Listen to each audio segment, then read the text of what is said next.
Fala, imigrante, Douglão aqui na área, e hoje eu vou falar sobre 3 erros que a maioria dos meus alunos, a maioria das pessoas que começam na Bolsa de Valores cometem ali. A hora que ela vai começar a investir, ela vai lá e comete esses erros aí, e eu vou falar sobre eles aqui, vou comentar porque é muito comum e eu não acho legal. Mas antes, vou pedir pra você seguir o meu canal aí e também dar um like no vídeo. E vamos pra vinheta, valeu?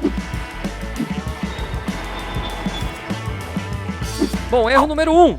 Erro número 1 é que a maioria das pessoas, elas querem começar pelas operações mais arriscadas. Por quê? Porque geralmente elas vão começar com pouco. Então imagina que a pessoa vai começar, sei lá, com 100 reais, 1000 reais, um dinheiro que ela vai pensar assim, olha, isso aqui não vai acabar com o meu conforto, isso aqui talvez se eu perder esse dinheiro eu não vou passar fome, sei lá, não vai pensar alguma coisa assim. E aí ela tá disposta a se arriscar mais no começo, né? Só que ao contrário, justamente no começo onde você tem menos experiência, é onde você tem que se arriscar menos ainda. Então o certo, ou pelo menos o que eu considero certo, é você fazer uma base boa financeira nas ações menos arriscadas, naquelas ações mais famosas, aquelas ações que estão menos arriscadas a perder valor, empresas mais conhecidas, né? Fazer uma base de investimento em que talvez a rentabilidade não seja tão grande, porém a gente sabe que a gente vai ter ali uma garantia um pouco maior, ou pelo menos um menor risco de perder dinheiro. Agora, tem muita gente, por exemplo, que faz o seguinte, vamos pensar na Oi. A Oi BR3 ou Oi BR4 é uma ação que hoje ela tá custando por volta de 1 e pouco, 2 reais nesse momento. Tem muita gente que acha que a ação tá barata e que ela pode talvez sair de 2 para 3 reais, aumentando 50% em pouco tempo. Pode acontecer isso? Pode,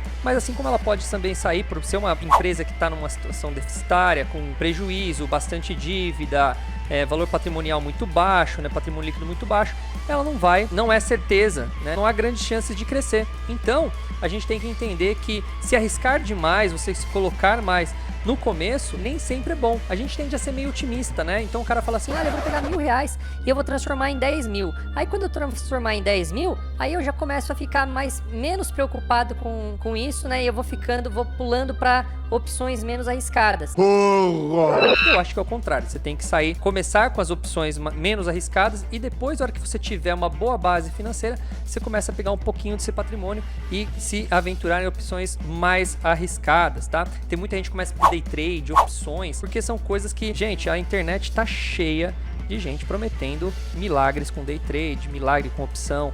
E, meu, se fosse fácil assim, né, o Brasil não estaria do jeito que tá hoje, né? Todo mundo seria rico, todo mundo andaria de carro importado pela rua se fosse tão fácil operar day trade assim. A gente sabe que, estatisticamente, a maioria das pessoas perdem dinheiro com isso. Então, se você vai começar na bolsa, esquece, não começa por day trade, não começa por opção, começa montando uma carteira mais sólida, bem diversificada, com boas empresas que a gente sabe que tem um lastro de confiança, ou seja, empresas que estão há bom tempo aqui no país, ou então empresas que têm uma boa história, uma boa tendência de futuro. Essas são empresas que são mais confiáveis e elas que a gente deve começar investindo. E lá na frente, sim, nada impede você tentar se arriscar um pouco mais em operações com mais risco e também operações que podem trazer mais lucro no fim do dia, tá bom? E claro, emendando com esse primeiro erro, né, é muito comum a gente ter uma impaciência, a gente achar que a bolsa de valores é um lugar para você ganhar dinheiro no curto prazo. E não, pode ser que aconteça? Sim, pode ser que aconteça. Às vezes você pode investir numa ação hoje e de repente daqui a um mês ela tá valendo muito mais, você conseguir multiplicar seu dinheiro de uma maneira bem rápida.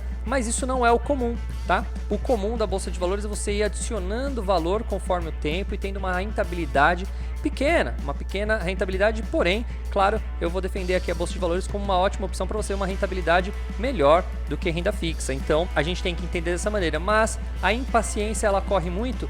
E a gente também tem um outro problema que vem junto com a impaciência, que às vezes é a ganância, né? A gente tem um certo otimismo, a gente acha que vai estar tudo certo e a gente, quando vê alguma coisa realmente dando certo, você compra uma ação por 10 e ela tá valendo 15 e você acha que ela pode ir para 20, né? Então o cara tem aquela ganância ali, nunca sabe a hora de vender, ele não sabe se ele tá se vale a pena vender naquele momento e tal. E às vezes ele acaba querendo mais porque ele tá com a ganância e ele vai e acaba não vendendo a ação e a ação volta para preços negativos e o cara acaba na impaciência vendendo aquela ação até no prejuízo quando ele podia ter tido altos ganhos. Cara, isso é tão comum, tão comum. Eu ouço isso todos os dias de vários alunos. Experiências negativas porque eles tiveram a chance de vender, mas não venderam, tá? Então, ganância não é uma boa para quem está investindo na bolsa de valores, seja no começo, no meio ou no fim, tá? Não vale a pena você ter nem impaciência nem ganância. E já emendando no terceiro erro, a maioria das pessoas tem falta de estratégia. Por que que eu quero dizer isso? Muita gente vai lá e faz uma análise, o cara faz um curso, aprende a fazer uma análise gráfica impecável, uma análise da empresa financeira impecável, mas o cara não sabe o que fazer depois com a estratégia. Ih, rapaz. Ou seja, ele compra uma ação porque ele acha que a empresa é boa e beleza, ele acertou, a empresa realmente é boa, a empresa começa a crescer, mas ele não tem estratégia, ele não sabe quando vender, o que ele vai fazer com ela na carteira, até quando ele vai ficar. Tá? Ele não monta uma estratégia de quantas empresas ele tem que comprar, ele não faz uma carteira com uma distribuição inteligente. Cara, isso é também muito comum na Bolsa de Valores, principalmente quem está iniciando, não tem noção nenhuma de como montar uma carteira e de ter uma estratégia em cima daquela carteira, porque afinal a gente vai montar a carteira de acordo com a nossa estratégia. Eu falo assim para os meus alunos sempre, né? Quando você não sabe para onde quer ir, todo o caminho está certo. É a mesma coisa na Bolsa de Valores. Se você entrar na Bolsa de Valores não sabendo onde você quer chegar, tudo que você fizer nesse meio do caminho vai parecer correto, né? Agora, se você estabelecer um objetivo futuro, falar o quanto você quer ter e quando você quer ter, aí você consegue estabelecer os seus objetivos intermediários, que é o que você vai fazer durante esse tempo para poder chegar naquela sua meta final, tá? Então, pensa sempre assim, na hora que se você não começou na bolsa ainda e vai começar, ou se você já começou e nunca traçou uma meta, para agora, pega um papel, escreve o quanto você quer ter na Bolsa de Valores de Patrimônio e quando você quer chegar nesse valor. E aí sim você vai traçar a sua meta daqui até lá, tá bom? Esse é o melhor jeito de você tomar decisões, porque daí sim você vai comprar uma ação, você vai vender uma ação, sabendo o porquê e o quanto que isso vai te ajudar e o quanto isso vai contribuir para aquela sua meta final. Isso vai ajudar bastante na hora de você decidir se você deve vender uma ação ou não, tá bom? Entendeu? Bom, eu acho que se uma dessas três coisas bateu aí, né, como uma coisa que você faz, se você se viu nessa situação, eu acho que vale a pena você agora já dar um like nesse vídeo e se inscrever também, né? Porque afinal você agora pode mudar esse rumo aí e evitar que aconteça esse erro. Agora, se você acha que tem outros erros que você tenha cometido ou que as pessoas cometem, escreve aqui embaixo, escreve aqui nos comentários, né? Escreva o que você acha, se esses erros realmente acontecem, ou se você acha que não são erros, que você age assim e que está tudo bem. Ué, vamos lá, escreve aí, vamos ver o que você tem a me dizer, tá bom? E a gente se vê no próximo vídeo aí, valeu? Tchau, tchau!